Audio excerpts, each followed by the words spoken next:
Hello and welcome to this episode of Superhero Ethics. Today we're talking a little bit more about Echo with star of the MCU podcast, the Grand Panda Isimo of the Stranded Panda Podcast Network, and really the inspiration for me getting into podcasting. So I'm so glad you're here with us, Matthew Carroll. Dude, how are we doing today, Matthew? Very kind intro. It's good to talk to you, Matthew. It's been a while since we've gotten to cast together, so I'm definitely excited to chat about this show with you. Yeah, very much so, very much so. And just to give you a little bit of background, I imagine there's probably a very small percentage of you who don't know, but Matthew, talk to us a little bit about the podcast you do, but more importantly, also kind of your background with Marvel, because one of the reasons I wanted you on right now for this is I've been talking a lot about the representation in this show, and it'll probably come up, but you are, I think, kind of one of the leading voices out there, at least in my world, about Marvel and the MCU. So what's kind of your background with Marvel and both comics and on screen? Well, I love a connected universe. I always have. Going way back to pretty much everything I grew up on, I loved a good connected universe. And then when Marvel started doing that on such a big scale with big budgets and a lot of forethought and interesting actors and directors, I just fell in real hard. And then around Guardians of the Galaxy, 2014, we started the MCUCast, that Marvel Cinematic Universe podcast, if you don't know. We're over there, and we've been doing it for we're on our 10th year, and we're nearing our 1,000th episode. That's awesome. And so we're hoping we can align those two things. So it's like the 10-year anniversary is right around the 1,000th episode. We do a big bonanza. But it's coming up, so we gotta get on planning that. You've been just talking about this stuff multiple days a week for 10 years, and I love it. I love how deep the universe goes now with so many things and so many different corners of it that have varying level of canonicity. And so we can kind of just, I like being able to I love being able to watch Echo and be like, but what if Punisher showed up and did this? It's just right? Weird. Well, is that canon? Maybe not. Let's get into it. I love how expansive the world is, and it's just fun to play in that sandbox and speculate and discuss. So even with this Phase 4 and Phase 5 haven't been as well received, but I'm in a mindset of they're in a rebuilding time, clearly after Endgame, and it's just sort of like it's the growing pains of rebuilding to the next big thing, which is probably 5 years away at this point. So I think they're in a good place. And just to say where I am at this exact moment, though, have you seen Loki?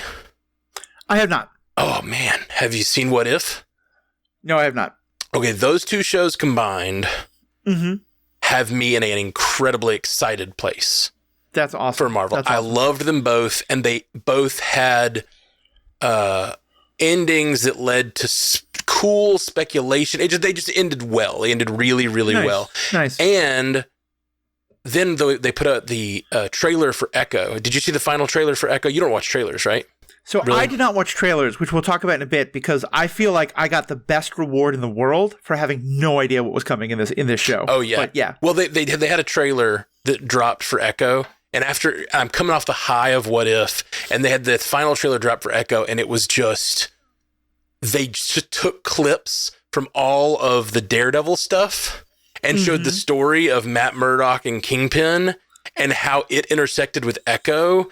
And then the entire trailer was basically saying, this is canon with the Netflix stuff. It is going to be canon. And that got me really, really pumped. So those three events in succession has me on a really high That's amazing. Level for Marvel right now. Well, and I have to say, I'm feeling in a very similar place, coming from a very different direction. And we're going to get into some details, but I think this is kind of a fun place to start, especially with the canonicity of it all, because I want to hear your thoughts on that. Like I said, I was so excited for this show. I think those who are regular listeners to my podcast probably know this, but we may get some new people for this. I think this episode is also going to get rebroadcast in the MCUcast. So for those who don't know, I am myself an amputee. In the exact same way, I'm missing a leg below the knee. Both the character of Maya Lopez and the actress who plays her, Alaqua Cox, is. And so I was incredibly excited about this show, also trepidatious, and so I didn't want to know anything about it. And I think people who want to see trailers, that's awesome, and I'm so glad you get that. But I got to have a moment early on of seeing in the background a new person enter the fight in kind of a reddish suit that looked like it might have horns, and saying to my partner, "Is that Daredevil?" And he'd be like, "Oh my God, Daredevil's in this!" And I had no idea. Yeah, that's wonderful. That is wonderful. Yeah, that's something that they did announce when they first announced Echo as a show, that she was going, that he would appear, and so I knew that was coming. I didn't know it would be such a small part. I wasn't upset by it. I think his role was kind of perfect. It gave. They have done the opposite so much with the MCU shows as of late, where they saved the big connection for the end, and I think it tends to overshadow the storyline that's happening. And this one did it the opposite, where they sort of sprinkle in a little MCU connection at the top, and then they saved they left the finale of this show to be the finale of this show. And I think that was way better than things like Hawkeye, that, like, you know, speaking of Echo, Hawkeye, you know, I think that show bringing in Kingpin in the last episode was like really overshadowed some of what was going on there. It's like the story didn't get its resolution like it needed. I think that's so true. And I think one thing I talked about a lot, because one thing I think is worth noting, and again, I think there's no right or wrong in this, just different perspectives. I've definitely been a little bit burnt out by the MCU, and I'm not one of the haters. Like, you know, people, if they love it, that's awesome. I'm not saying it's all terrible. The couple of things that I saw most recently about the MCU, I didn't really love. I loved She-Hulk, but other stuff didn't grab me. Secret Invasion, the little I saw, I didn't have any interest. Loki, I didn't have much interest. And I was kind of just done with it for a while. And this show, to me, really, really brought me back, particularly because I felt like this show touched on a lot of the things that I had loved about the Netflix MCU. Yeah. You know, it had a much darker tone. It was much more street level. To the point where literally when I watched the first couple of minutes, which are this like we find out it's this gorgeous thing of the Chakwa creation myth, but it's very like mystical and kind of neon-y lights almost. That's obviously supposed to be like mystical, not actual neon. I had to stop and make sure I was watching the right show. Right. Yeah. I thought I'd started something else. But one of the things I think that really kind of was like, okay, I think they're doing this better, was the Daredevil appearance. Because one thing I remember that I'd sometimes been frustrated about was when you get to a point where in the story of the larger universe, it didn't make sense that other characters weren't showing up, you know? And like the Defenders is one of my favorite examples. I don't think Captain America or Iron Man cares if Wilson Fisk is taking over more of the construction industry, you know, or whatever. Right. But when the Hand is trying to raise a dragon and there's earthquakes happening all throughout New York City, I kind of feel like Captain America or Tony Stark or someone else might notice, you know? Yeah.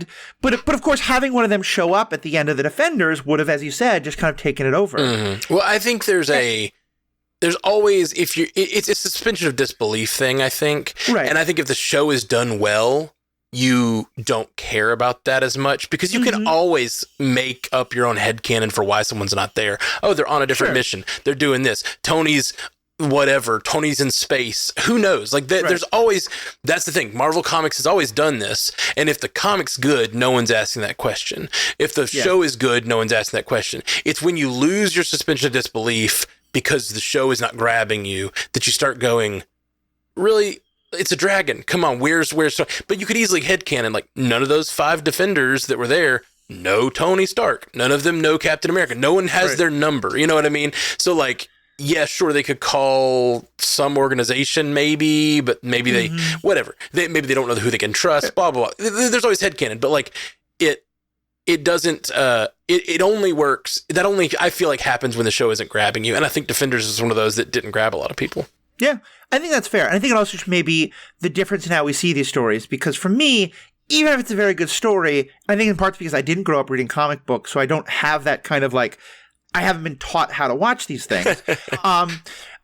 It would pull me out of a story. But to me, my point is, so therefore having Daredevil is not going to be a main character in the show, but she's fighting Kingpin in New York City. And so it makes sense that Daredevil is going to be there. Yeah. And so to me, that was just like, that's the perfect way. Like, in the same way that, like, I feel like if, you know, something pulled him into Harlem, and Luke Cage showing up. Like, it would make a lot of sense. So, yeah, it just gave me a lot of hope about where the MCU is going and where some of these things. And I don't know how much you know about Spotlight and their new direction with Spotlight. I'm sure you noticed when it came on the screen that it said Marvel Spotlight.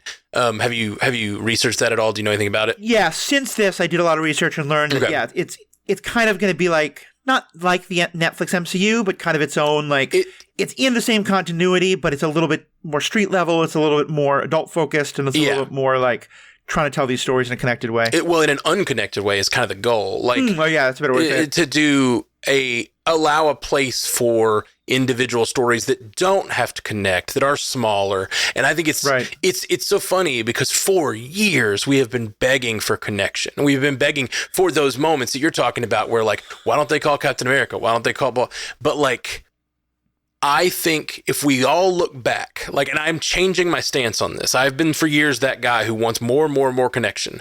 But I think that the MCU, when it was at its height, when it's at its, like, the thing that most people remember as the best, which is like phase 2 and 3, they had great things happening in the movies that were very sparsely populated, and, like, they were very connected, but they were like every year or two. We were getting like 2 movies a year, something like that. And then on TV, we were getting these very grounded stories that were not connected at all. The Agents of S.H.I.E.L.D., the Defenders, all 5 of those shows on Netflix, they had almost no connection. They were just in the same world. And I think the Spotlight is sort of bringing that around and saying, hey, if you want to be a deep fan of Marvel and you want to watch everything, you can. The one thing I think they need though, the secret sauce of this formula working in an even better way than it worked on Endgame is whenever we get the next version of the portal scene where everything's opening and people are coming through, we need to see the characters from Spotlight come onto the big screen at some point. They don't have to be ultra connected. You don't have to explain who they are even. Just give us that little bit as fans so we freak out and the rest of the audience goes, oh, I don't know who they are. Oh, well, you don't know who every person come through the portals is. You just need that little bit of that. Would if Daredevil had walked through the screen in the portal scene, it's the only thing that would have made that scene better. You know what I mean? Like, it would have increased how good that is. And I think they even started to do that to me in Spider-Man, where, right. Yeah, where Spider-Man needs to find a good lawyer who can help him with stuff about being a superhero. And who does he go to? Matt Murdock. And if you have no idea who Matt Murdock is, it's just a lawyer who happens to have really good reflexes. I'm totally with you there. And so let me actually ask you this then, because I've been diving into this a lot. Mostly though, my discussions about Echo and the people I'm following and talking to have been discussions of, like, the representation in it. And as you would expect with, most shows where it's a brown woman is the star, there's a lot of people who are hating on it. There's a lot of people who are loving it, talking about how it's represented. We'll get more into that in a bit. But I haven't really dealt with the kind of, like, hardcore Marvel people talking about it much. And so I want to ask you about the canonicity of it all, because clearly I think it is, like, it is a Charlie Cox Daredevil. It's a Vincent D'Onofrio Kingpin. By the way, after that was another reason why it felt like it worked. I felt like I liked Kingpin and Hawkeye, but he didn't feel like the same character. This felt much more like the same character. 100%. There are probably others who are on his level, but I think Vincent D'Onofrio is, in terms of just the body of work of the MCU, at the very highest level of acting performances we have seen in the MCU. He was just incredible in this. Yeah. And such a morally complex character. The thing, though, but I did notice that there were some things that didn't seem to fit with the exact canon of the Defenders universe. And some of them, like, the fact that, like, all of this has already happened, but that now he's starting the process of running for mayor. They showed, like, what I think is supposed to be the painting that reminds him of the wall in the home where he killed his father. And that in the Netflix, it's just kind of a quick flash, but they show him looking at that painting in the last episode. And, in the Netflix MCU verse, he buys it from Vanessa, and that's how he meets Vanessa. And it's a horizontal painting. And in this, it was a vertical painting.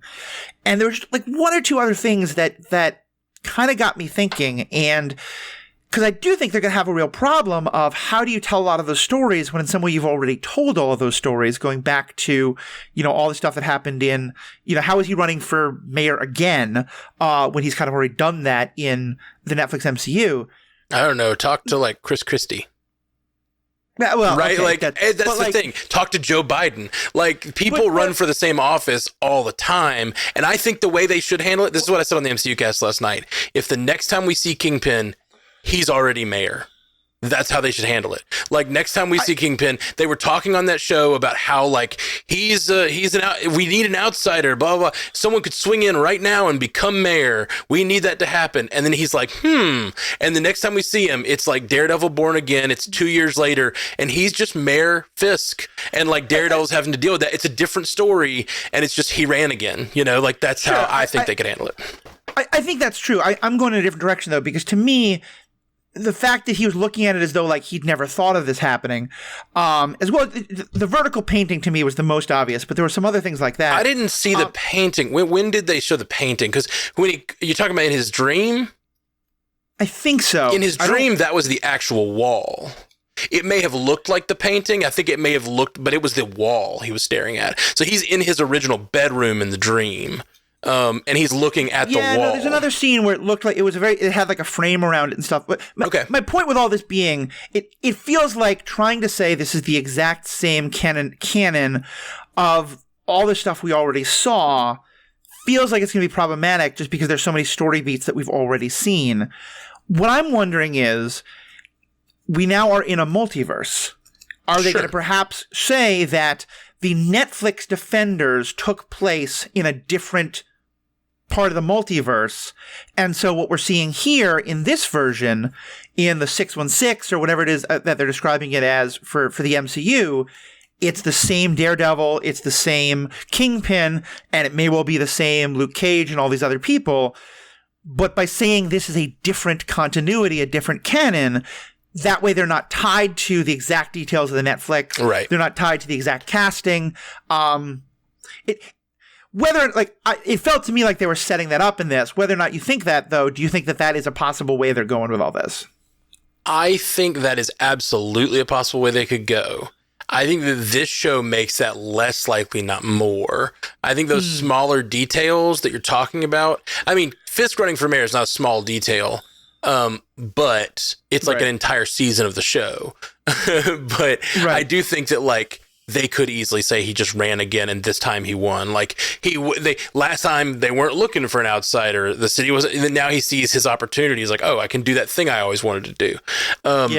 But the vertical versus horizontal painting, I'd have to see the screenshots. I'm looking it up online. I'm not seeing that like as a. Okay. Have you seen? I guess like it's entirely possible that you're right. I misunderstood it and saw that, so I don't want that to be the thing it hangs on. For me, it's more that like in this, he felt to me like a businessman who is very well respected in the community and pretty corrupt already, but like, he has all this power and influence over the cops, as we see. Right. He has all this power and influence with the casinos in ways that I feel like if he's already been to jail and had everything revealed about him, the way Karen Page and Matt Murdock and Foggy did in the shows, doesn't really work. I don't think that's true. Okay. And I just don't think I think just the way the entirety of season 3 was about that exact dichotomy. Matt Murdock, Karen Page, they're all yelling about how he's a corrupt criminal and trying to stop him. And half of the city is like, oh yeah, he's corrupt the way we like. And you can absolutely see, and you could see it mirroring our world today. Oh, look, they're trying to put him on trial. That just makes us like him more. I think they're setting up. Okay, that's fair. I got to withdraw that point. Yeah, I think they're just setting up a perfect parallel to what's happening in our world. And they're trying to tell a story that is going to be very on the nose about what if a corrupt politician just keeps on being corrupt and people won't believe believe it. And what does Daredevil do? Because now he's the mayor. He had his chance to kill him in that hotel room, and he chose not to. And that was the victory of season 3, him overcoming his rage. And now he's going to see the result of not doing the Punisher thing. And now he's the mayor. Now he's America's mayor. Now he's running for president. Like, whatever they want to do with it. And then he's like catapulted into so much power. And then you could tie that into the Thunderbolts, which is something Marvel's coming out with in a few years. You could have it like he's the power center that's like sort of corrupting an Avengers like team, you know, like it could be huge. Kingpin could be an even bigger character, and I'd love it. If nothing else, it draws a perfect connection between Daredevil and Echo because she also had the chance to kill him. Yes. Yeah. So totally. Yeah. I can see it working either way. So I'll be very curious to see it. I will admit that like the airplane running from mayor scene was great. I was really hoping to see Foggy or Karen or even the Punisher kind of sitting down with Echo and being like, so we have a friend in common or we have a problem in common. Right. Or something like that. We had a lot of those discussions last night, like who we would have. One of the things we did, we actually haven't even released our episodes yet. I'm going to release them to the patrons today, and they'll be up later this week because we just had to release them in a certain way. But we had a big, like, in our episode 4, we bet on, like, okay, are we going to see someone else we haven't seen? Like, is someone going to show up? And like, then we all took bets on like, who's going to show up and it turned out to be nobody, but, it was, I love that last scene. I think it's perfect because first of all, also this last scene, this Kingpin being like mayor or possibly mayor or running for mayor also has to be tied into the fact that Maya did some fancy magic to heal his pain. And who does that make? Kingpin. And then like if you've got a Daredevil who's regretting not killing him when he had the chance, and an Echo and like then they're looking at him and he's doing terrible things as mayor, but also like what if he's not doing terrible things as mayor? What if he's kind of walking the line because he's had his pain healed, and now he's like, you have to believe what if they convince us as the audience that Fisk isn't such a bad guy anymore, and then we have to take the ride where we're kind of disagreeing with Matt? Like, I love the fact that it could go any way, and the morality of it could be really, really blurry. I mean, that's why I've always said that Daredevil Season 1 was a big part of starting this podcast, that and Marvel Civil War, because for me, those are both stories that are so morally gray. Like, I've often said, I think Daredevil Season 1 is kind of like 51% a Daredevil origin story and 49%, like it could be so close to a Kingpin origin story. Absolutely. I mean, it is, but you know, in terms of him being the more heroic, and as you kind of alluded to, I think even Kingpin as he is, like a lot of people in this country and in this world would think like, yeah, that's what we need. You know, he is and here's my take on what Echo did, and we'll definitely get to Echo herself in just a moment, but I want to talk more about Kingpin because I think his portrayal in this is so well done and so good and so more like, I think it'd be so easy to be like, oh, he's just manipulating Maya the whole time. I don't believe that for a second. I think he is 100%. He feels a family connection to her, and he very much loves her and wants to keep her safe. He just doesn't really know how to do that, but also like, you know, like to me, the scene with the ice cream vendor is so perfect because I mean, you're now a parent, Matt, so you can speak to this even more than I could. But like, when I have friends who I know have like reasons that they would get teased or harassed, and I see that happen, there is a part of me that wants to get violent and go hurt that person. And I'm disabled myself and have never learned how to fight, so I couldn't do it anyway. But like, also, I think it's the wrong thing to do. But like, to me, part of what made that scene with the ice cream guy so perfect and like so uncomfortable is that I was like, yeah, get him. And then looking at how intense it was getting. And then when, you know, little Maya shows up, I was like, oh God, how traumatic is this going to be for her? And my partner said, I hope she kicks him. And I was like, no, yeah, I kind of hope so too. But no, that's terrible. And then of course she does kick him. And it's just, okay. So I'm going to go in a different direction with this, but let's just talk about that. Yeah. What was your take on that scene and kind of the whole, his feelings of Maya in general? Well, they're two very different. What I love about this show is and you mentioned it in Daredevil being a great origin story for Fisk. This is another great Fisk story sitting on top of this Echo story, and it's great for both of them. And that scene means something different in both of their tales. It is Fisk had a lot of pain and trauma, and he is a broken person who doesn't understand love. And that hammer represents something really dark to him, but he thinks it represents freedom. We'll talk about the hammer scene. The hammer scene is, I think, one of the most interesting scenes in the whole show. But that's the scene we're talking about. Fisk. One of the things that let me talk about it for Maya first. I'll just have to pick a person here. Maya, for me, it was interesting to think about that scene. I think it was episode 4 that it started. And then the 5th scene, which is before her mother dies. And it kind of shows she, out of curiosity and like adventure, shoots a bird with the rock. Right. And then she immediately has all this empathy for the bird, the hurting bird, and wants to go like see it saved. But then after her mother dies, she has no empathy. Like, the reason Fisk is fearful of him seeing her is because children have an innate empathy when they see someone hurt, and that and he's scared that she'll see Fisk as the monster who hurt this poor vendor, even if he was the bad guy in this moment, you know. But she, after her mother dies, has that same trauma, and she's like, I have trauma, and I don't know how to heal, and now she's losing her empathy. And I think that's I think that's a very deliberate thing. So for her, I think that moment is showing her sort of beginning down sort of a dark path, you know. And for Fisk, it's this moment of, I found someone broken like me. I found someone that also, you know, at that young age, like at my young age, when I was young, I killed my father with a hammer. This child sees this bloody mess on the ground, breathing or not, can't even tell, blood dripping down his face, and just wants to kick him. And he sees himself in her. So I agree with you. I don't think that scene is I don't think that scene is I'm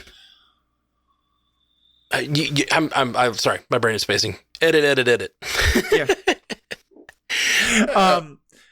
So I think are you trying to say that you don't think that scene is him trying to manipulate her? I think that scene. I don't think that scene is showing us a Fisk that is. I don't think this whole show is him manipulating her, because I think he genuinely needs someone who understands him. The same reason he loves Vanessa. The same reason Vanessa works is because when she finds out, when he blows up all the Russians in season 1 of Daredevil, and she sees him do it, she doesn't turn away. She turns toward him. She wants to be with him because of the power he's projecting. But she is just like him and doesn't turn away. Like Vanessa, doesn't turn away from the horrible things that Fisk does.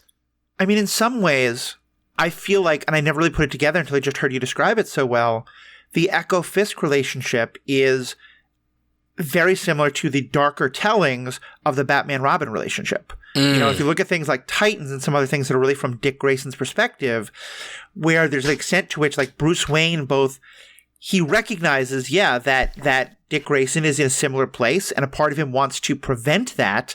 But then when Dick Grayson sees what Bruce Wayne Batman is doing, he's kind of like, okay, well, I guess he is going to be like me, and so I need to train him in that regard. Man, that is a great point. That's a really, really solid point. They both lost parents in traumatic ways. They both, one killed parents, but you know, it is very much the dark side of that. I love that.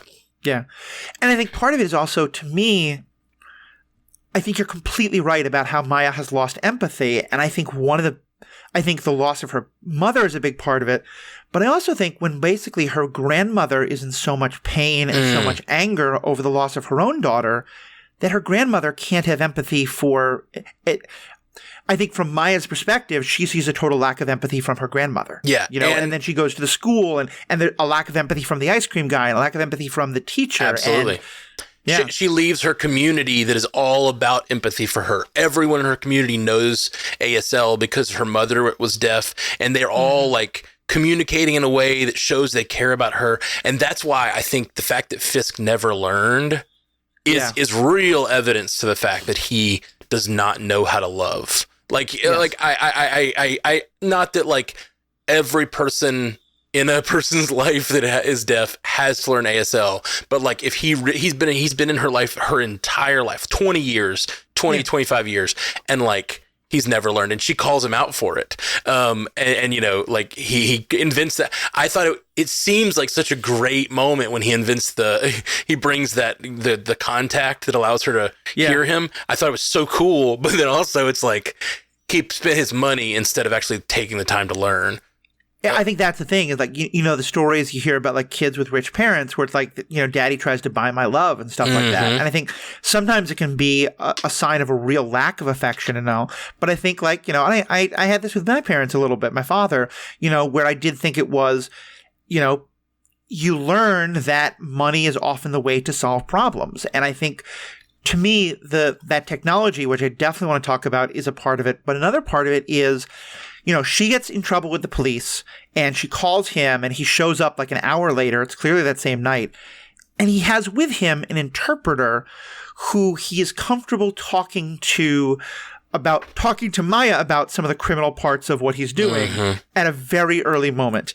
And clearly he doesn't trust that interpreter entirely, as we find out later, when he has her killed. But to me, what that showed is that he was very conscious of the fact that there was a member of his family who he needed to be able to communicate with, and he had taken proactive efforts to be ready at a moment's notice to do that. But as we found out, he did it by throwing money at the situation instead of actually learning. And for me, I think this is so important, and I think if you just write off that as, oh, he doesn't really care about Maya, that's why he used the technology instead, it's all wrong. Yeah. And part of why this is so important to me, and here let's get into the representation of it a bit. And again, I want to point out I am not deaf myself. I am disabled, which is not exactly the same, but has a lot of overlaps. A lot of deaf people are very adamant that deaf is not a disability, but it's a different way of being physical in the world that you have often heard me say. I think I've said it on the MCUCast. I've said it on my own podcast a bunch of times, that I and a lot of other disabled people are often very frustrated with the idea that we get represented in like superhero shows, science fiction shows, fantasy shows, but then very quickly people use the science fiction, technology, or the magic to basically erase our disability to the point where the character is not going through any of the things a disabled person really would go through. And so it kind of becomes like, well, this isn't really our story anymore.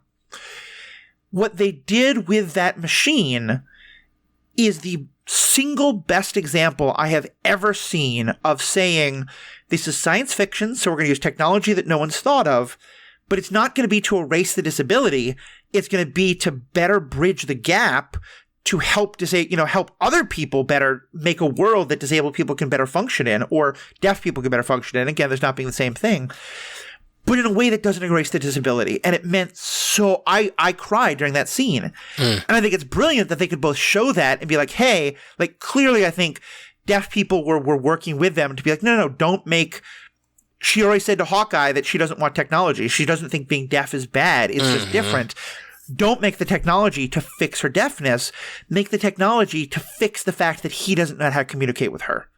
You know? Yeah. Like to me, it would be the equivalent if like, you know, Tony Stark or some other like super, you know, maybe Riri Richards or someone like that were to invent Riri Williams. You know, you have a character in a wheelchair, give them something where like they can press a button and like nanotech will shoot out and create a ramp to go up to any step. Right. Like amazing technology that doesn't exist in our own world, but it's still not about like erasing the disability. It's just about making the world more accessible to the disabled person. Yeah. So to me, it was so brilliant that they could both do that, but also then as a further beat to the story, be like, yeah, this is amazing tech, and this is a much better representation way of doing it. But also it's a sign of the brokenness of their relationship that he still doesn't want to he wants to throw money at the problem and buy the tech instead of just actually learning how to communicate with her. Yeah. It's a really, really complex and interesting moment because my first thought watching it was like, this is such an amazing overture that he that he made this device that like can communicate, but it's still isn't him learning. It isn't him taking the time. It's him throwing money at the problem. And also, like, watching it, I had a real sense of, like, is this, hold on, what's that noise? Sorry, there's a truck beeping outside. Okay. Which is weird. I'm not hearing it, so. It's weird because I'm not near the street at all. So, like, I think they must be backing up my driveway to deliver a package or something. But, like, it's funny that I don't ever hear trucks, and I'm in my office that is intentionally the furthest away from the street, you know? Mm-hmm. Anyway. Where were they? Oh, you're saying that... Yeah. I had a real sense of this could be... I don't know if that kind of technology exists in the world at all, like, or could or has, but I got a real sense of this could be a Star Trek communicator situation where, like, they created Star Trek communicator, and then 30 years later they had flip phones for the same reason because those geeks were watching that show. That technology seems so doable. It's just animations over over an augmented reality situation with easy translation software. Like, you could do that. Like, the right person could probably put that together in a fairly quick amount of time. I was like, man, this is totally a doable thing. And I was like, wow, that's cool. And if it doesn't exist, I can't imagine someone didn't see that and go, that's very doable, and I could do that tomorrow. You know, I thought that was very cool, but it did the revelation about the characters is what's most important. And one thing, if you notice too, he does use sign throughout the show, but only very manipulative phrases, like "we are family." You know, like he's just like, he uses these like "I love you, Maya," like stuff like that. Just like he uses them in the most manipulative way. Only phrases that. And I genuinely think he wants to be in her life. He wants love from her, but he doesn't know how to give love, and he doesn't know how to not be manipulating and just trying to get what he wants out of her, you know? Yeah. Well, and that's, I think, at least the last question I want to ask you, and then let's talk more about Echo herself. I think that, I think it's easy to write him off as he never really loved her. He's just using her. I don't think that's the case at all. I think that one of the things that we are seeing Kingpin at a time when he is still he's still very more conflicted about what he did to his father.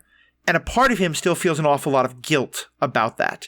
And like what I took away from that very end scene is that she heals his pain, but a lot of the pain that she heals is like I said, the guilt that he has about that. Like, I think even in that scene with the ice cream vendor, not that he regrets it, but it's kind of like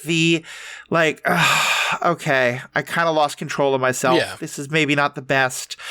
I don't want, it's like, I don't want to see Maya at my worst, you know, some ways. It's the monster that he is. And that he like, it's the Jekyll to his Hyde or whatever, or the Hyde to his Jekyll. I don't know. Yeah. He's scared. He both like, knows that he uses that side of himself and needs that side of himself, but also I think he's obviously ashamed of that side of himself, and that's why Echo is so special to him, because she saw it and didn't shy away. Exactly, yeah, she doesn't, and that's where I think that I think you're right that in some ways I think Echo may have made him into even more of a villain, because she takes away his guilt, she takes away his shame, and that kind of tells him, no. You protected your mother. You did the right thing. You can protect the city in the same way. That's a really interesting interpretation. I took it very differently, but I took it as she got rid of his pain, and I have no idea what that means for him. Like, a Fisk without his pain, without his trauma informing all of his decisions, and without him basing everything on that powerless little boy, and that's why he seeks power.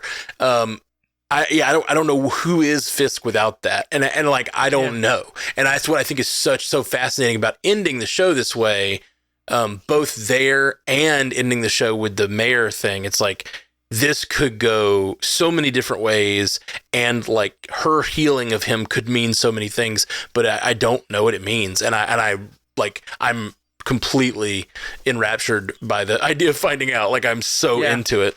I'm so into it as well. Let's talk about Maya. Let's talk about Echo then. And nice, simple, easy, ethical question. Is Maya Lopez a hero? Not yet. Yeah. Well, I mean, she clearly. Okay, lots of things. I've been saying not yet all season, but obviously this last episode, I've just watched the last episode, so I'm kind of reframing everything. We watched it late last night and casted about it. I think clearly the ending, she is taking heroic actions to save her family. But that in itself, I don't think shows heroism. Fighting for the people that you specifically care about doesn't necessarily make you a hero. And I think she's a bit of an anti-hero. Clearly, she's done some terrible things. She's turned over a new leaf, it seems, in the way she saved her family.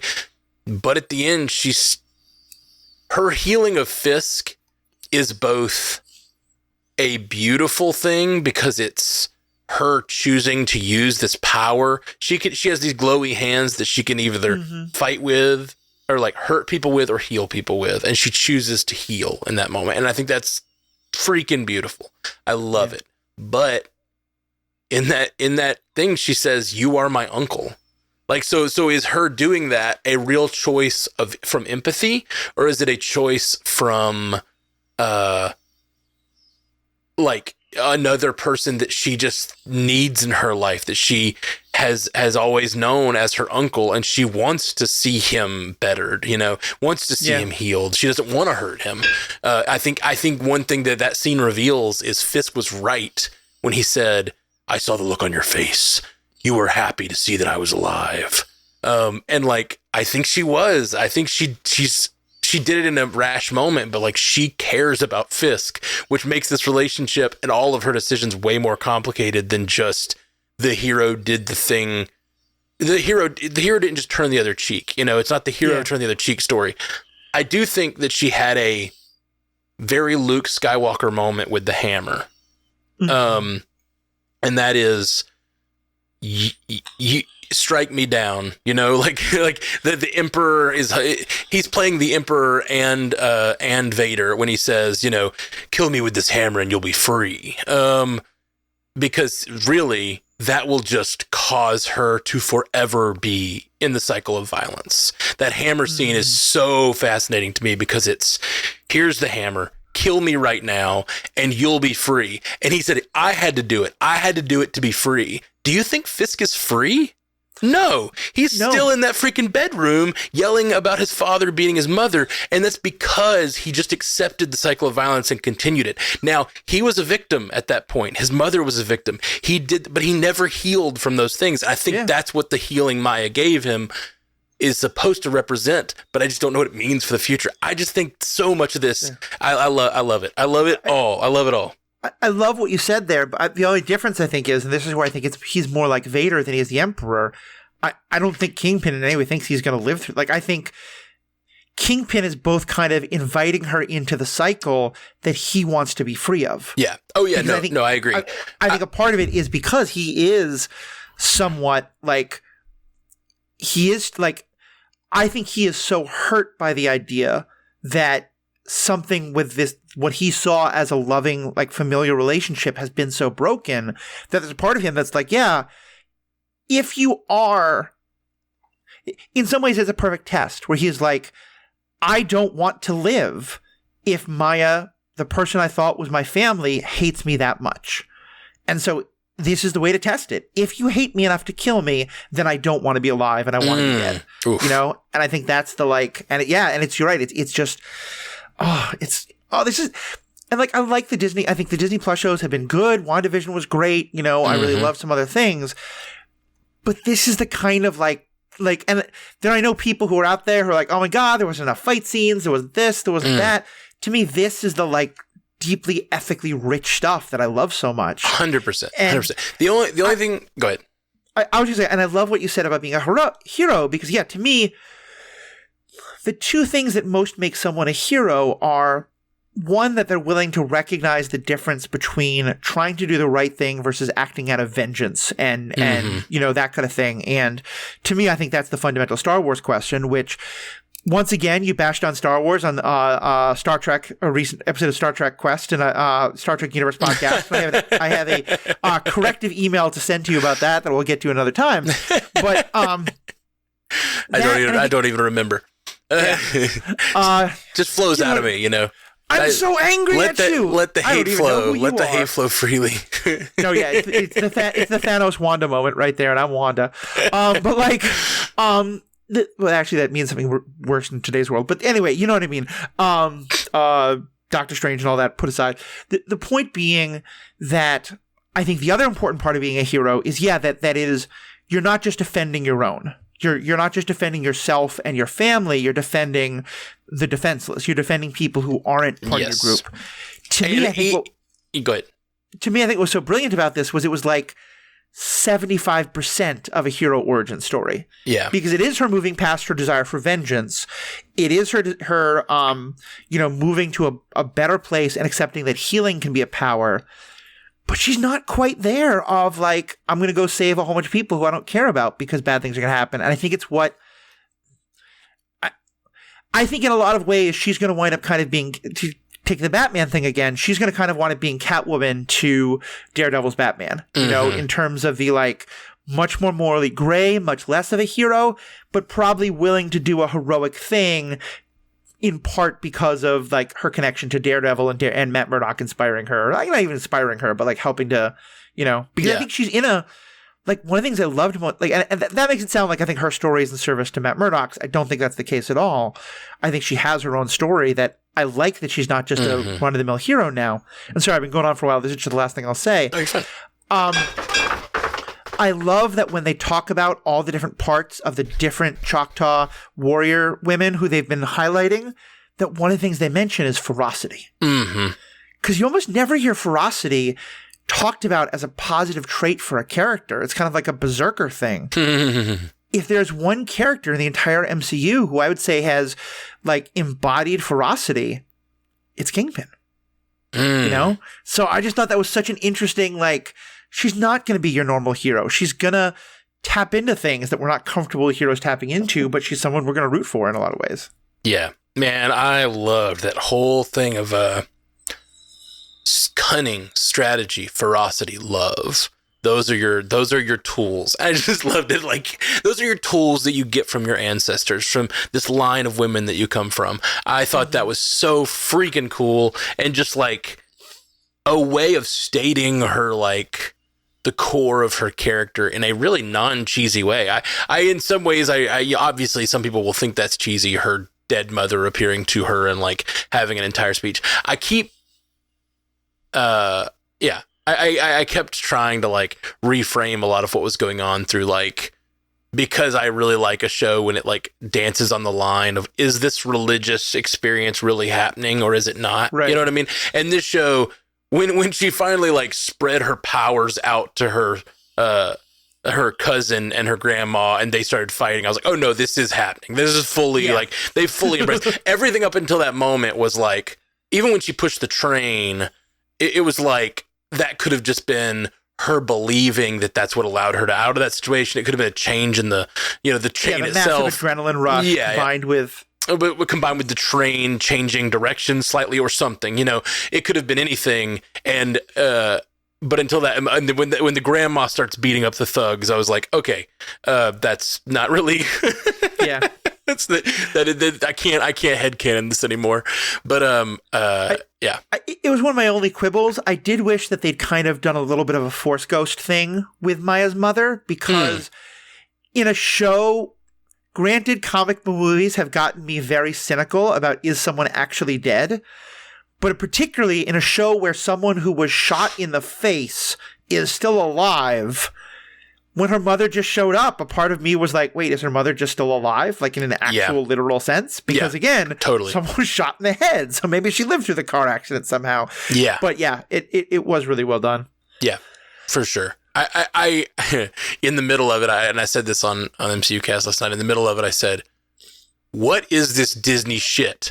Because, and I didn't even mean it in a negative way. I meant it in a, I was looking for a dark, gritty show about Kingpin and Echo, like, just trying to kill each other. And suddenly I am weeping because a character is talking to her dead mother and, like, talking about the generations and how they empower her. And it was just so, like, it was such a beautiful moment. I did when I say Disney shit, I just mean, like, it was happy. Like, it was just so freaking happy. And, like, I had a hard time, like, getting back from that. Like, I found myself crying through most of the last half of the show. When all of her another Star Wars connection, and this is the last mention of Star Wars was me, like, referencing Star Wars. This is me making fun of Star Wars, but how in the world did they pull off that scene where all the ancestors appear better than Star Wars did? Like, I was so much more emotional when it's because it was personal. Like, I realize why, but it was her family appears behind her as basically, as you say, Force ghosts, but, you know, without the blue translucence. Right. All the Force ghosts appear behind her to show the support of her ancestors. They do the same thing in what's the last one called? The Rise of Skywalker. They do the same thing, but it's so impactful here. You know, it's the same moment, but it's so freaking good here. Yeah. And it makes me. I'm so curious for Maya's character going forward, because does she have powers now? Is one of my questions, or is she just? They say at moments of great trial. They say it throughout the thing that at moments of great trial, they come to people in their ancestors and give them power to protect their family, sort of thing. Yeah. That's sort of how they go with. And, like, that means that if that holds, I don't really want to see Maya become just,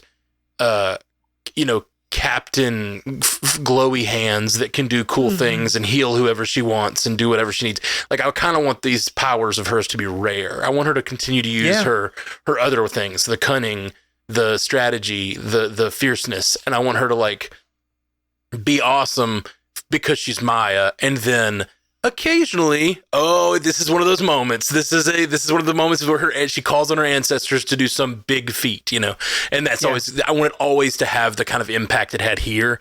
I don't want it to become like that's just what she does in every fight, you know. Yeah, I mean, like, in some ways, her story reminds you a lot of Jessica Jones, especially in how Jessica Jones similarly was like, I don't want to be a hero for a long time. Mm-hmm. And we know that Jessica Jones has, like, super strength and can kind of fly, sort of, kind of, maybe. But, like, most of her story is about situations where those powers won't actually fix things, you know? And I think kind of a similar way. It's the same way I don't want, like, you know, Danny Rand or Riri Williams to, like, rebuild her prosthetic and make it totally different, you know? Yeah. And just about that, first about the powers, and then I'll get to the amputee part. I have been part of why that first few moments threw me. I do know there's an awful lot. I'm not Native by any means myself, but I do know there's a really long, awful history of white people kind of, you know, mythologizing and, like, being like, oh, you know, Native indigenous wisdom, and, like, they have all these, like, mystical powers. And so when I saw some of that, I was a little like, you're not going that direction, are you? And I think what becomes very clear as you go further is that no, everything about the Choctaw connections that she has is very authentic and is very much based in their mythology and their understanding of things and their kind of visions of stuff. And I think that what I had to keep reminding myself was I have an idea of what it is supposed to look like when a dead person comes back to speak to someone, either just in their mind or in kind of a mystical, supernatural way, or in something that's kind of a combination of it. I have an idea of what it looks like when the ancestors speak to you. And my idea comes out of a very particular perspective and mythology set. That's not what this show is dealing with. And the Choctaw Nation itself, like, there's a little thing at the very end of the last episode that says that they worked in partnership with them. If you go to the Choctaw Nation's own website, it has, like, a long thing about here's all the stuff that Echo draws upon and how connected it was. And I think it is just, I talk about representation all the time and how important it is. And I really think this show is a master class in how you do that right, in how you really do it. Not that it, you know, as the anti-woke people say, like, not that it, like, obliterates her character or obliterates any of the amazing story beat moments we get or there's the great story, but it really felt like they did so much to make this very authentic to that background, to that history. and to kind of invite others in, but without being like, we're not going to like dumb it down for non-native folk. We're going to tell you the story as it would be from this perspective. Yeah. That's very cool. And I hadn't given that any thought, but I do like, I definitely like had to trust. I know they got creators and consultants on the show that were putting a lot of effort in to try to make it more authentic. And so I admit I've been giving it a lot of credit for just like, well, okay, I'm assuming this is all authentic. I'm not doing a lot of digging myself. But I'm hopeful, and just based on what I've heard the creators say and stuff, it seems like they're really drawing upon their myths, you know. And I think I'm not native, so like you, I'm kind of like, as an outsider, I'm trusting, but I'm also hearing that. I'm hearing from a lot of deaf people and hard of hearing people that like they really felt very similar in how authentic it was. I can say, as an amputee, I don't speak for the entire amputee community. I already had a Twitter argument with one person who was like, I'm an amputee, but wokeness is bullshit, and like I don't want to be represented. I just want stories of, good. Okay, fine. But I think that like, and I've certainly heard a lot of my amputee colleagues talk about this, it was far, I felt 100% seen by this character. That's awesome, man. I think it really speaks to intersectionality and the interestingness of like, this is a deaf character, this is a native character, this is a woman. I'm not any of those three things. I can't say I understand the character experience, but just like, I'll give you one basic example. Misty Knight, I think, is another one of those things where it's like, yes, she loses a limb, but it's not the amputee experience that anyone else knows. Right. Because her arm is cut off, and like 3 days later, Danny Rand and his corporation have made her this amazing high-tech arm. For most amputees, and I should say, by the way, that like amputee is not the perfect term for people who are missing limbs, because some people are born without that. In this case, the character's the amputee, but like there are people who use prosthetic limbs who are similar. But for anybody who does lose their limb in any kind of traumatic way, it takes like, think about any injury and how much it swells. Like that entire area swells up and is also incredibly tender. And also often there's muscle grafts and skin grafts that are needed.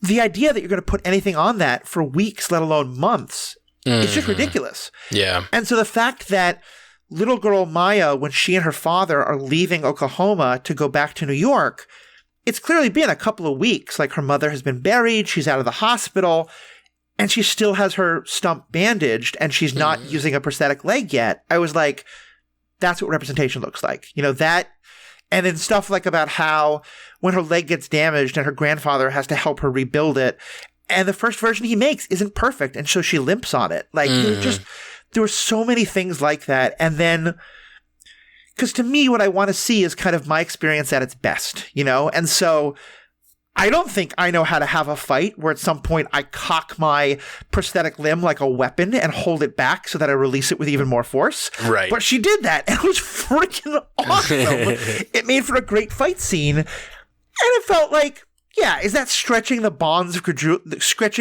credulity? Sure. Do I care?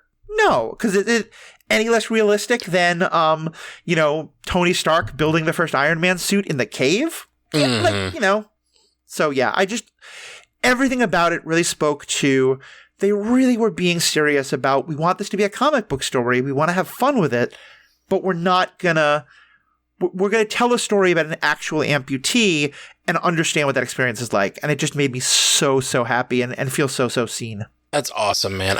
I found myself thinking more about it with the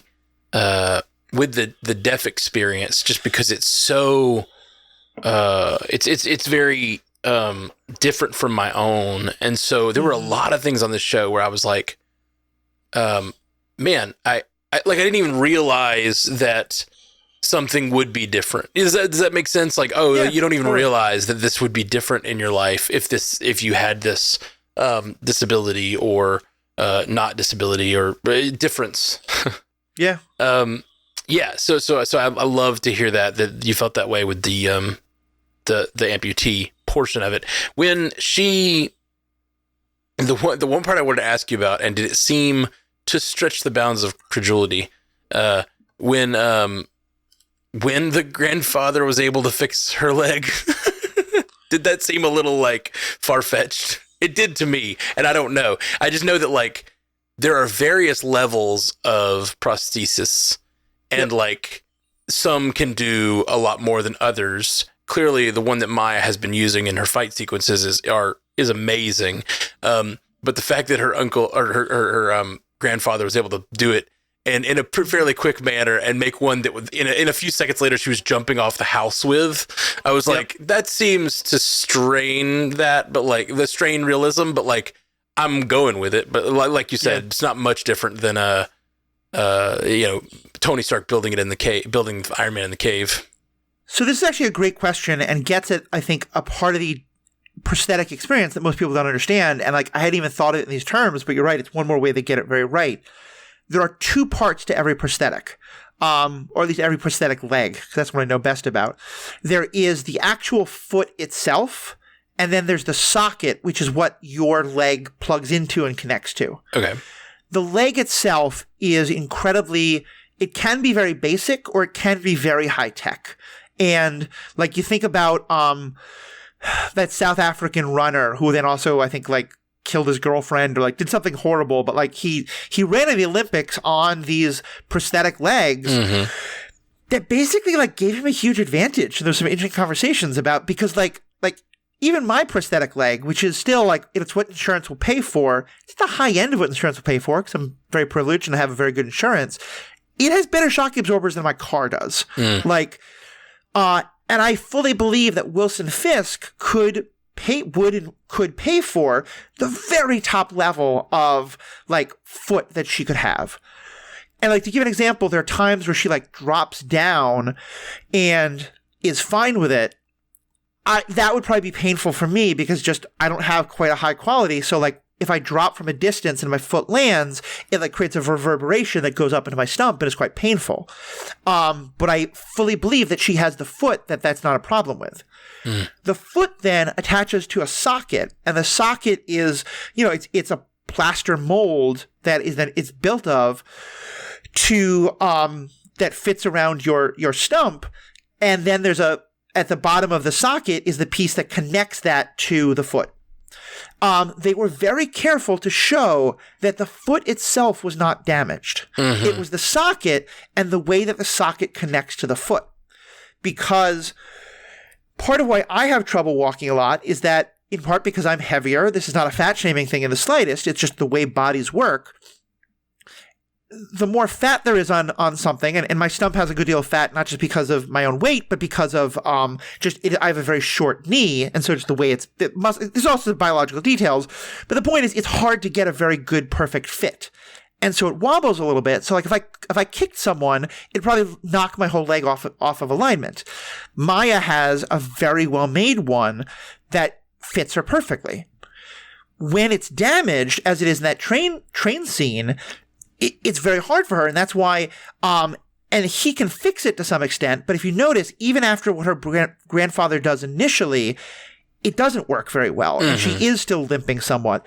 It's only when she gets the finished version of it that he can. And the first couple times I got prosthetic limbs made, I was expecting it to be this super high-tech, experience. And the foot is that, but the actual making of the socket and everything else, it's just a guy with screwdrivers and pliers, like fuddling around the way someone would under the hood of like a 1970s car. It's very much a, like grease under your fingernails kind of mechanic experience. It's not a high tech thing. That's really cool that they captured that. That's really cool, and clearly they knew what they were doing and knew what they were talking about. That's awesome. Because I saw that and I was like, I just know these things are complicated, and it seems weird that he's just able to rebuild it at all, much less get it working so quickly. But yeah, that's awesome that they were careful with that. That's super cool. It is, and I'll say, like, I think the implication is supposed to be in the same way that like the family learned ASL. I don't think any random mechanic could do it, but I think a mechanic who'd really learned and studied how to make prosthetics could do that. Yeah. And so in my head, it's like, oh, of course, he's been making prosthetics for her all of her life. He knows how to do this. Then I realized, wait a minute. Yeah, he hasn't been in her life. Contact with her of 20 years. So I was like, okay, well, that part. But I can understand him being like, I want her to be able to come back. Plus, other natives are going to lose their legs and are probably not going to have good health insurance. to me, I have to headcanon a bit. Yeah. But I can very easily headcanon that he decided to learn how to fix prosthetics. Mm-hmm.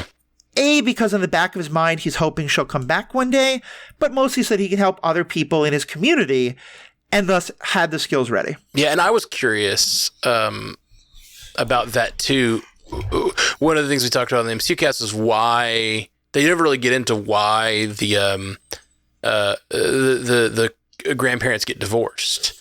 And we kind of just headcanon / talked about how it's very possible the trauma of losing their daughter and having to deal with that caused this rift, but also the fact that the grandmother refused to have contact with Maya's father and writing them off, that all of that seems very traumatic and very hard to navigate and very hard to make those choices as a unit, as like a married couple. So I got curious about the possibility, and I don't know, but it's possible that he may have had more contact with her than the grandmother had. And clearly when she went to town, he was the one she went to. She didn't go to so it's possible that he has worked on her leg before, even if it was just when she was younger or as a child. Then once because it seemed like Bonnie also, they were very unclear with when Bonnie and Maya stopped talking. Like it was clear that the grandmother didn't want them talking, but then after the death of her father, it seemed like she didn't want to talk to any of her family at all because of the dark road she was taking. It seemed that way, but they never are very explicit about it because we never really have evidence one way or the other what happened between the time that she left for New York and the time that she comes back. Like, did they have any contact for those 20 years or whatever? And it's not real clear. Yeah, I think it's really true, and I think there's room to explore it. But I also felt like, I don't exactly know, but it all makes sense to me. But leaving gaps in the information allows us to do things like headcanon that, maybe the grandfather worked on it a few times, whatever. Like maybe they came back to visit twice, and he got to do a little bit of tinkering, and that informed his ability later. And like you said, a good story is such that you don't get caught up in the exact details. Exactly, yeah. Like until you go on a podcast and then we get caught up in the details regardless. Exactly. And that's the point, and we enjoy it. There's so much more we can say about this, and I'll let you have a couple last words, but I just want to say, because we barely talked about the family, but I just want to say the actress who plays Bonnie, who I know also is the voice actress for a native character in What If, that I have not seen yet, but I want to see it. But there's one scene in particular that I was like, 3 minutes is not enough to win an Emmy, but I think this may be one of the best 3 minutes of acting I'll ever see in television this year.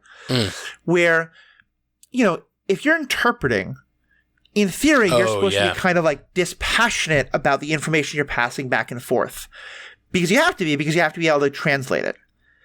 And so the scene when she is the interpreter as Kingpin is explaining that he is going to kill Bonnie, like she is having to interpret a threat to her own life as though she's not in it. And just the way that the actress was able to carry the horror and the upsetness on her face without losing a beat in translating.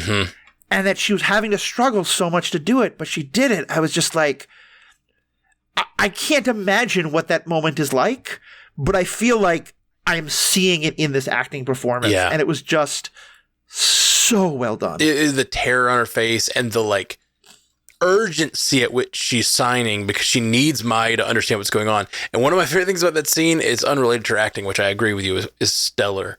But one of my favorite things about that scene is she never hears the third phrase. She never has it interpreted because there's this really rhythm to the scene where Fisk says something, cuts over to Bonnie signing it. Fisk says something, cuts over to Bonnie signing it, and then Fisk says something, and as she's turning to see what he's saying, one of the thugs comes in and punches her, and it's like a very he gets interrupted, and it's another one of those moments where the fight scene started, and we as the audience and Maya were in this experience of just not finding out. We just don't get to find out because the interpreter wasn't given time. And it's just really small moment, but it's one of those things where, well, if you just don't have the interpreter available in that moment, you don't get it, And it was another just great moment of that experience, It's funny. I was talking with a friend about how kind of one thing we liked about it is it's really fun in the more traditional MCU when, a hero does something great and then has a really quippy line, like Peter Quill or someone like that says something really funny as he finishes a fight. Mm-hmm. But like it would make no sense for that to happen in this because that's not what she's doing. But also I'm realizing like while she's using her fists, she can't come up with a quippy line, like she could never be Spider-Man because like the way she talks is also the way she fights. Oh, yeah. Good point. Yeah. Good point. Yeah, I thought a lot about that when her hands are tied behind her back, because it's not only is she physically tied, but she's barred from communicating as well by tying her hands behind her back. She's basically gagged as well. Yeah, without gagging, she's gagged. I think that was really these moments you don't think about when you don't live that experience, and it's so cool to see that on screen and just get that. Oh yeah, that's totally different than my experience. That's different, and I would have never even thought about it. And like that's. To me, it's also a great counterpoint where there she's tied up in a way that her disability makes harder. Contrast that to when she's tied up by the ankles. Right. And yeah. by the way, when you can that separation I talked about between leg and socket, that's how she gets out, is she separates her leg from her socket. Like tying up someone's legs when you're kind of a Mr. Potato Head and can, pick those parts apart, like doesn't work as well. And so, yeah, I hadn't even thought of that. I don't even know if that was intentional. But having one scene where she's tied in a way that makes her other disability even harder, but another scene where she's tied up and because of her disability she can get out. It's just really cool. And the way she fights, as you mentioned, with like cocking her leg back and springing it forward, it is, it's the and when the train crushes her leg and the fact that that leg's already gone, and it's still an important thing because she still has to get her prosthetic repaired, but it is obviously not as painful and not as traumatizing. It's these moments in the show that show her disability for being a advantage at times too. And it's the whole it used to be a phrase where you say not disabled, differently abled, and I'm sure people use it at times, but like this was just a real example of that throughout the show, where her abilities as an amputee were like different in different situations that's helped her or hurt her. And it's sort of this like, it just is showing how that experience can be just so different from ours, from mine. And yeah, I thought it was very, very cool. I mean, as someone who gets to park wherever I want, whenever I want because of my disability, like I totally got that. Yeah.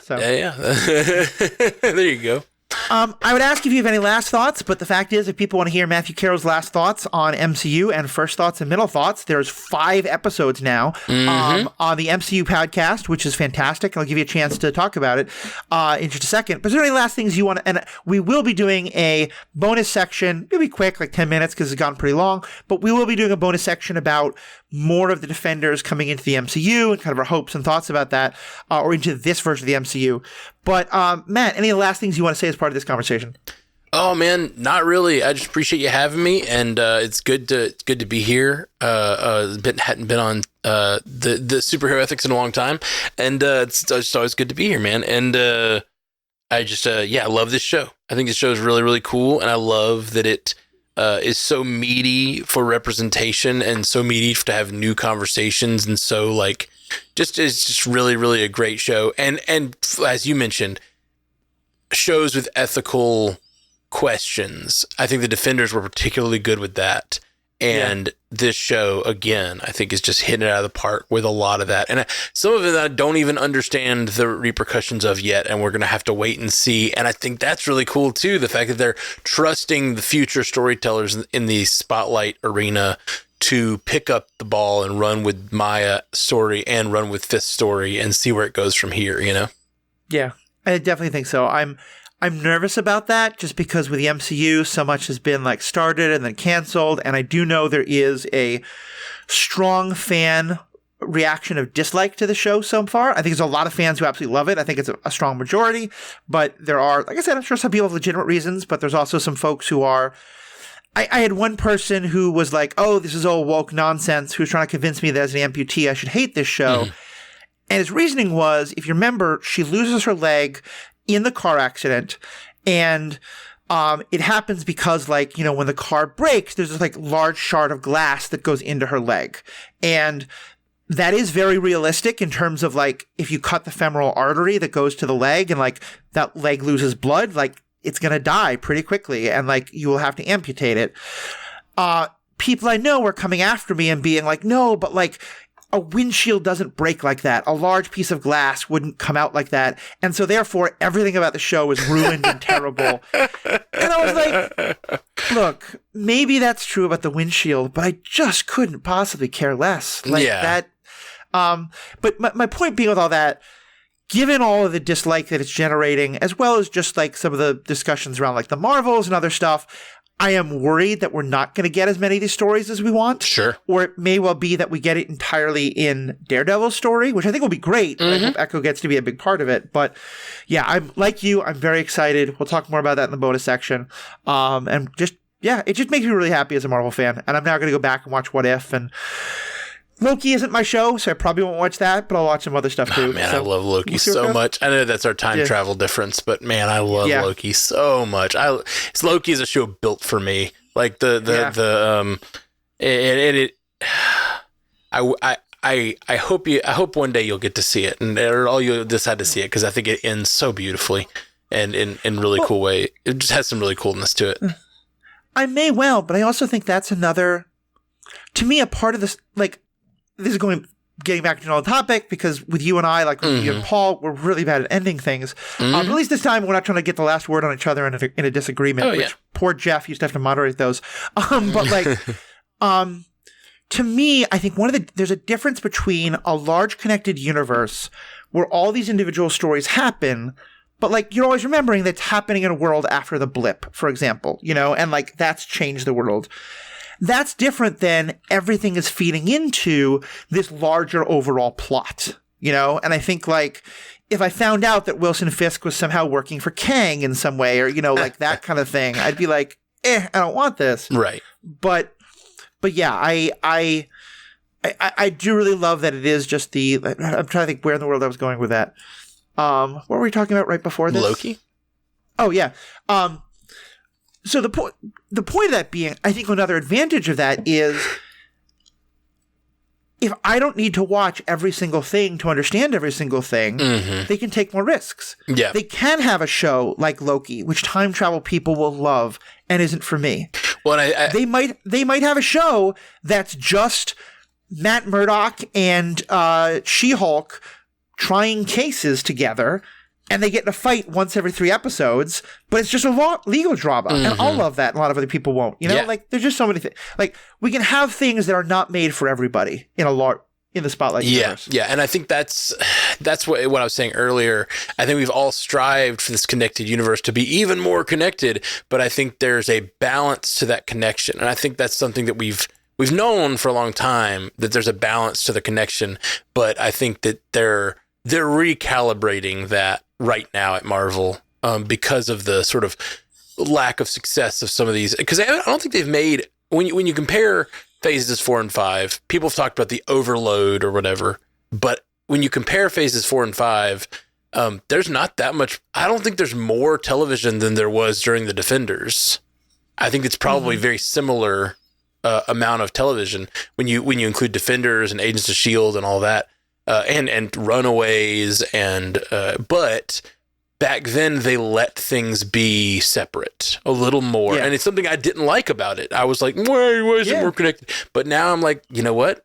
They tried it. They tried to be more connected, and they lost half their audience because like so many people were like, there's so many people out there like myself that's a completist, and I don't like watching the next thing till I saw the last thing. And so if a thing comes out and it's not really my thing, and I fall off and I don't watch whatever, then I feel like I've lost a rung in the ladder. And the more connected things are, the more that is. And I think because more people feel that way, it's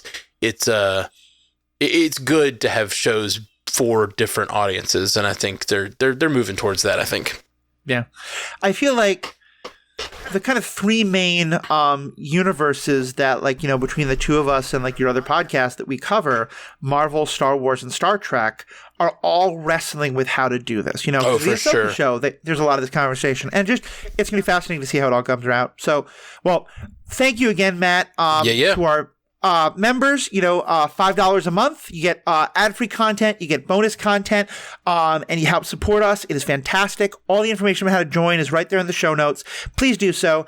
But also, I assume if you're listening to this, you probably already know about the MCUcast. I think it is the absolute premier. Honestly, I think it's the premier superhero podcast out there, but absolutely the MCU one. Matt, tell us a little bit about MCUcast and where people can find it. Thanks, man. It's very kind. We're at the Marvel Cinematic Universe podcast everywhere you get podcasts. So if you like the Marvel Cinematic Universe, we talk about it every week.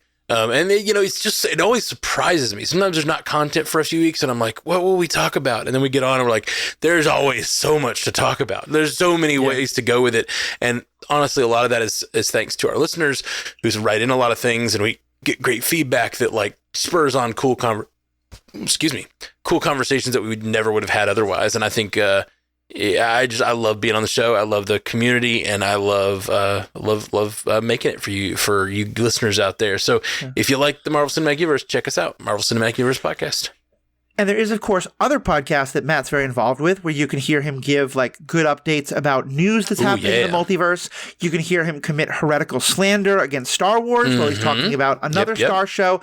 Give us a quick rundown about some of the other stuff you're on. One of the ones we're really focused on this year building up is multiverse news, and it is a week to week news show where we really put a ton of work in. Honestly, it's the most work intensive show we've done on that I've done on the network, because we actually research and write the news up, and I'm the sort of anchor on the show, and I read the news, and then we discuss and have sort of a panel show about all the news stories that are going on that week. And we expand a little far beyond those three universes you mentioned. We do talk about all those, but we also get into everything else, mostly in the geeky realm, but sometimes we're just talking about what's going on in the box office, and what Taylor Swift was big in the box office this year.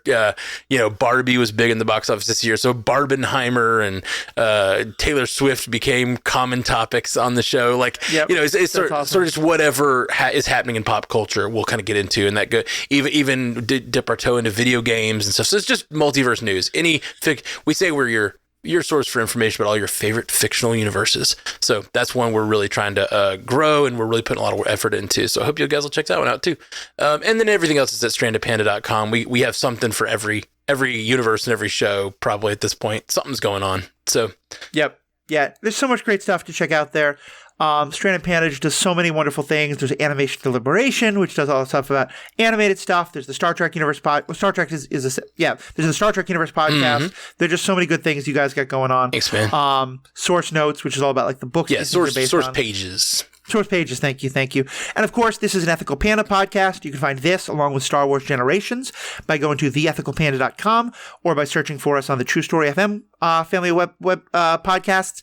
Love contact information. What do you think of Echo? I already did one kind of quick reaction. This is a little bit more of a deeper, particularly for more that was more focused on representation. This was more about the comic book side of things, but would love to hear what you all have to say. All our contact is in the show notes. Please check all that out. Please really seriously consider becoming a member, because it's such a good way to support us, such a good way to help keep things going, and you get a lot of great content. We're going to be starting a book club pretty soon for Star Wars, quite possibly for superhero ethics as well. So members, stick around. But for everybody else, on behalf of myself and Matt, we have spoken.